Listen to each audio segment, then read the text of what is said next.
Level 1. The conscript. The letter sits on the kitchen table, and your father won't look at it. You're 19, you work in a machine parts factory in Dortmund 6 days a week, hands calloused, lungs full of metal dust. The Reich has been at war for 4 months. You knew this was coming. Everyone knew. You just didn't know the exact morning it would arrive in an envelope with your name typed cleanly on the front. You report in 8 days. Your mother folds the letter back into thirds. Your father finally looks up and says nothing. There is nothing useful to say. The machine has called for you, and the machine does not negotiate. 8 days later, you are a Schütze, a private. The lowest thing the German army has a word for. The barracks at your training camp outside Kassel hold 40 men and smell of boot polish and unwashed wool. Your Unteroffizier is a veteran of the Polish campaign who has zero interest in your feelings and complete interest in whether you can march in formation without drifting left. You drift left for the first 3 days. By day 4, you don't drift anymore. Everything is stripped. Your name becomes your last name. Your last name becomes your unit number in most contexts. You are issued a Kar 98K rifle, a steel helmet, a wool uniform that fits approximately, and a sense of your own smallness, so comprehensive it feels architectural. Training is 8 weeks. You learn to shoot, to march, to dig, to follow. You learn that the army runs on obedience the way an engine runs on fuel, not because anyone explains this philosophy to you, but because the consequences of non-obedience are so immediate and so certain that theory becomes irrelevant. You are not miserable. That surprises you. The structure is punishing, but it is also clarifying. Every hour is accounted for. Every decision has been made for you. In the factory, there were ambiguous days. Here, there are no ambiguous days. You write your first letter home in week 3. You say the food is adequate and the men seem decent. Both statements are partially true. You leave out the part where a man 2 bunks over wept quietly for an hour at lights out, and nobody acknowledged it because acknowledging it would make it real for all of you. By week 8, you can strip your rifle in the dark in under 90 seconds. You can read a military map. You can march 30 kilometers with a full kit and fall into position at the end without being told twice. You are not a soldier yet, but you are no longer the boy from the factory. The train east doesn't have windows that open. You don't know where you're going until you're almost there. Level 2. The veteran private. Poland was your first war. France is your first understanding of what war actually is. You cross into France in May 1940 as an Obergefreiter, a senior private 2 stripes, which means almost nothing officially and means everything inside the ecosystem of your squad. The men who came in with you look to you now, not for orders, for temperature. When you're calm, they're calmer. When you check your position twice, they check theirs. You don't have authority. You have credibility. That distinction is the first real lesson of the system. The advance through the Ardennes moves faster than anyone prepared you for. The French break in places the maps didn't predict and hold in places they weren't expected to. You cross a river under fire in a rubber assault boat, and the man to your left is hit before you reach the far bank, and you pull him the last 12 meters by his collar. And he lives, and none of it feels heroic because you were too focused on the far bank to feel anything other than operational. You receive a commendation. It is noted in your file. It means almost nothing yet, but files accumulate. What France gives you more than the commendation is a mental model. You start to see patterns in combat that you couldn't see in training. You understand now how fear moves through a unit like weather, how one man's hesitation can freeze a squad, and how one man's forward motion can unlock it. You start to manage that. Not officially, just by being the one who moves first. Your Feldwebel notices. That is how the system actually works at this level. Nobody promotes you based on paperwork alone. Someone above you watches you function under pressure forms and assessment and begins positioning you differently. It is informal, and it is everything. You spend the winter of 1940 in garrison in northern France and write letters home that describe a country that looks nothing like the war you're actually fighting. The gap between what you can say and what you mean grows quietly like a draft under a door. The invasion of the Soviet Union begins in June 1941, and the scale of it lands on you differently than Poland or France. Those campaigns had edges. The East has no edges. It is a direction more than a destination. You load into a truck convoy and drive east for 3 days, and the land just continues and the sky just continues, and the objective on your orders is a city name that means nothing to you yet. By winter 1941, it means something. You are still Obergefreiter. The rank hasn't changed.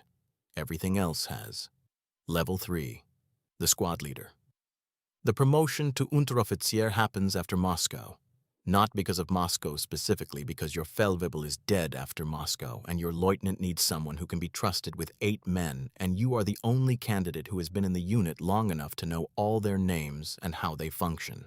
You take the promotion, and 8 men become your operational universe. This is the level where the rules become visible in a way they weren't before.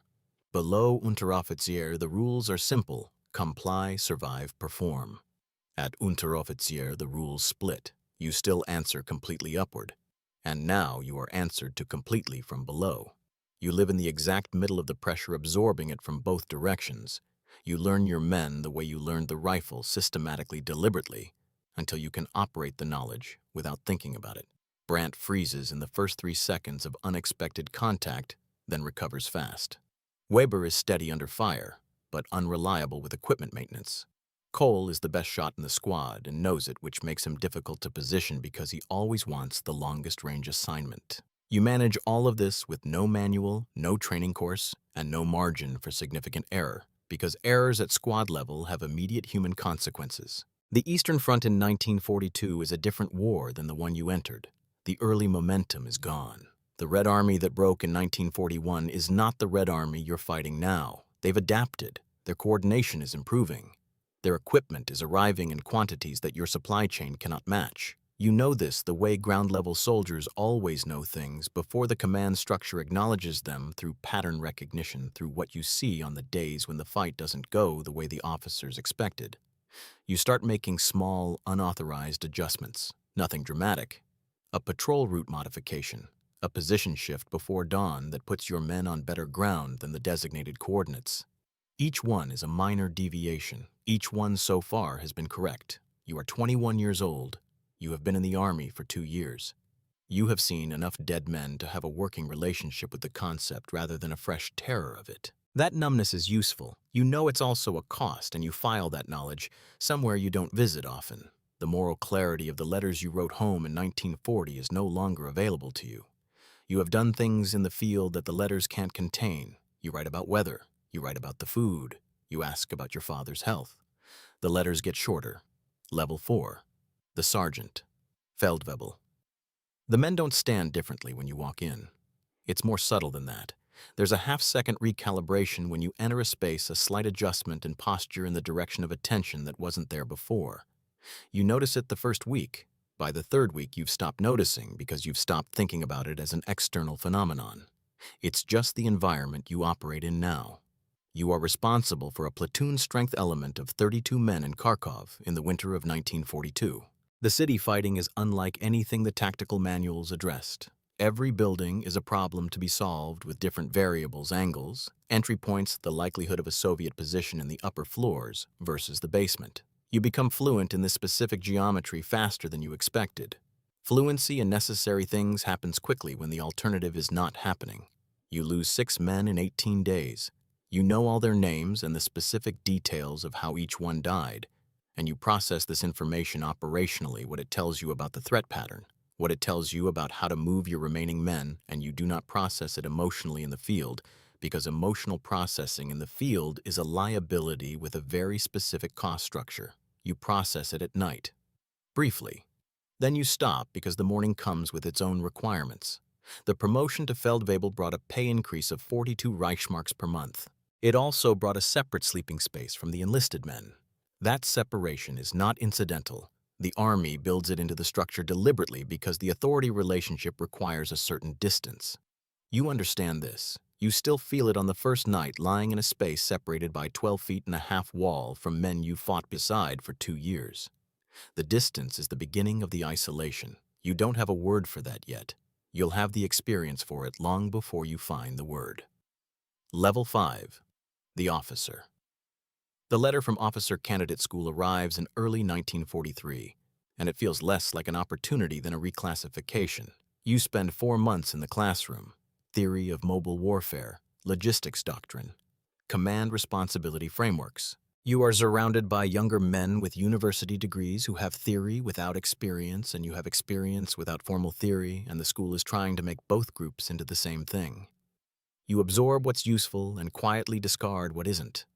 You've been alive in this war long enough to know the difference. You return to the Eastern Front in the summer of 1943 as a lieutenant commanding a platoon, and the rank inversion is strange. Some of the men you're now commanding were Unteroffiziers when you were an Unteroffizier. You manage this by being exactly what you were in the field before, just with the formal authority now attached. The men who know your history trust you immediately. The ones who don't know it develop trust over the next 6 weeks, in the way trust always develops in the field, through watching how someone makes decisions when the decisions have real stakes. Kursk happens in July 1943, and the scale of the armored battle is incomprehensible from ground level. You see the smoke of tank engagements you can't see directly on a horizon that's been burning for 3 days. Your platoon's role is to hold a section of line while the armor does something significant on your flanks, and you do it without full understanding of what's happening 5 kilometers in either direction. That is what war at platoon level actually is. You hold your peace. You trust that the pieces fit together into something that was planned by people with more information than you. At Lieutenant, that trust is still mostly intact. By Oberleutnant 6 months later, the trust has developed conditions. You can see more of the operational picture now. You can see the gap between what the orders assume and what the ground shows. You begin managing that gap not by refusing orders, but by interpreting them with a flexibility that the issuing officers may not have intended but cannot fully monitor. You are 23. You command 60 men. You have been responsible for more deaths than you can attribute specifically to any single decision, which is the mathematics of command, and also the thing that wakes you before dawn and keeps you in the operational planning cycle, because operational planning leaves no space for anything else. Level 6. The Commander. Hauptmann, Captain. Company Command. 140 men, 4 platoons, a first sergeant who has been doing this since 1939 and knows operational management better than most officers and is gracious enough not to make that visible in front of the enlisted. You are 24 years old. You carry more daily authority than your father ever held in his life. The company commander is the last level where you know every man's name. That is not sentiment, it is operational data. Knowing how each man performs under specific conditions is information that directly affects how you deploy them. At battalion and above, you lose that resolution. At company level, you still have it, and you use it. You are in Italy briefly in late 1943, then back east by spring 1944, and the war has changed in ways the communiques don't fully capture. German logistics are deteriorating on a timeline that is accelerating. Replacement personnel arrive less trained than the men they're replacing. Equipment requests go unfilled for weeks, then months. You develop a parallel supply system, informal relationships with neighboring unit quartermasters, creative requisitioning the occasional trade of intelligence information for ammunition allocations. None of this is in the regulations. All of it is necessary. You make a decision in August 1944 that you will carry for the rest of whatever remains of your life. A position in your company's sector is ordered, held by divisional command. Your assessment built from 3 days of observing the Soviet approach and the terrain is that holding the position will cost you 40 men and fail regardless. Withdrawing 2 kilometers to a natural defensive line will cost you 8 men and hold.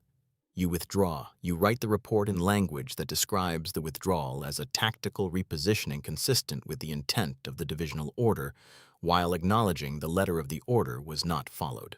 Your battalion commander reads it, pauses for what feels like a long time, and signs off. 32 men are alive who would not be alive if you had followed the order precisely. You don't celebrate this. You don't feel clean about it either. You made a decision that violated the chain of command, and it worked, which means this time. Next time, the variables will be different, and there's no methodology that guarantees the outcome. That uncertainty is the specific weight of command authority. You carry it every day, and you don't put it down. Level 7. The Strategist. Major. Then Oberstleutnant. You command a battalion, or what passes for one, in early 1945, which is to say approximately 430 men assembled from the remnants of 3 separate units. shattered in the Soviet summer offensive. You have infantry, a reduced artillery element, and a logistics section that is perpetually 12 hours behind where it needs to be. You sit in on briefings now where colonels and generals speak about corps-level operational pictures, and you understand the picture and you can see with a clarity that is not comfortable exactly where the picture diverges from what is actually possible. The divergence is total. Germany is losing the war in a way that has moved past military reversibility and into a phase where the only remaining question is how the structural collapse is managed. You know this. The generals in the briefings know this. The directives from Army High Command do not reflect this knowledge either because the knowledge is not allowed at that level or because acknowledging it would dissolve the last institutional mechanisms holding the Army together. You operate in this gap. Your orders say hold. The ground says retreat or die. On ground that cannot be held. You have developed over 5 years of combat command a specific skill making tactical decisions that are defensible under the language of the authorized order while serving an outcome the order didn't sanction. You withdraw in increments. You describe each increment in language that maps it to tactical necessity. You are drifting your unit westward, not toward a line, toward a different captor. You do not use this language with your officers. You discuss terrain logistics, defensive advantages. They understand. Everyone with operational experience understands by January 1945. The explicit conversation is unnecessary and would also constitute something that could be documented. You are responsible for 430 men, and their survival has become in the wreckage of all other operational objectives the only mission you recognize as real. You think about the men you've lost since Poland. The total is not a number you've calculated precisely, and that is not an accident. The system rewards operational focus, and operational focus requires certain forms of not knowing. You have been expert at this form of not knowing, and you understand in the quiet of your command post before dawn that this expertise cost you something human that cannot be fully inventoried. You don't know what to do with that understanding except continue to function. So you function. Level 8. The Ghost of Command. You are Oberst. Full Colonel. The rank came in February 1945, 6 weeks before the end. It arrived not through triumph, but through attrition. The men who held the rank before you are dead or captured or relieved. You receive the notification in a farmhouse outside of Dresden that your command post has occupied for 11 days, which is longer than any position has been stable in 4 months. You command what the Army's paperwork calls a regiment, 217 men. You know all their names. At this rank, that is not supposed to be true, but the regiment has been reduced to a size where it is. The war is over in every sense except the official one. You meet with your divisional general major on March 28, 1945, in a barn. 2 other regimental commanders are there. The general major is a careful man who has survived this long by being precise with language, and he is precise now. The objective is to position all units to surrender to American or British forces rather than Soviet forces, and this objective will require continued defensive operations against the Soviets, while the overall line moves westward, and none of this will be written down. You return to your regiment, and you manage the geometry of this without naming it. You establish defensive positions with western exit routes. You fight rearguard actions against Soviet advances that serve the immediate tactical purpose of slowing pursuit and the longer-term purpose of buying westward distance. You lose 11 men in the final 3 weeks. You think about this number. 11 men in a war where you stopped counting after the first year because the counting was incompatible with continued function. 11 men deliberately in a war you know is over to produce a surrender condition rather than a combat death condition for the 206 who remain. Whether this arithmetic is moral is a question you have not resolved. You are not sure it can be resolved from inside the situation. You suspect you will spend considerable time after this war in the company of that unresolved question. On May 2, 1945, you walk forward under a white flag, not a bedsheet. An actual white flag that someone found in an intact farmhouse and make contact with an American infantry unit outside of Torgau. The American major who receives your surrender is 28 years old and looks at you with an expression you will remember for the rest of your life. Not contempt, not satisfaction. Something closer to exhaustion recognizing itself. You have been at war for 5 years and 8 months. You are 25 years old. You hand over your sidearm and your regiment's records maintained in complete order through the entire war. And you stand in a field in what used to be Germany and is now something that doesn't have a name yet, and you feel the weight of command leave your body like something physical, like pressure releasing from a depth you didn't know you'd descended to. What remains is not peace. It is the absence of immediate requirement. That is different. You will spend 3 years in various prisoner of war processing camps before repatriation. You will return to Dortmund to find the factory where you worked still partially stands, and your father is alive and your mother is not, and the city is a different topography than the one you left. You will never speak about the war in detail. Not because you were ordered not to, because the people who weren't there don't have the vocabulary to receive it, and the people who were there don't need you to say it. The knowledge sits in you like shrapnel, encased, present, not removable. You learn to carry it. You are still carrying it.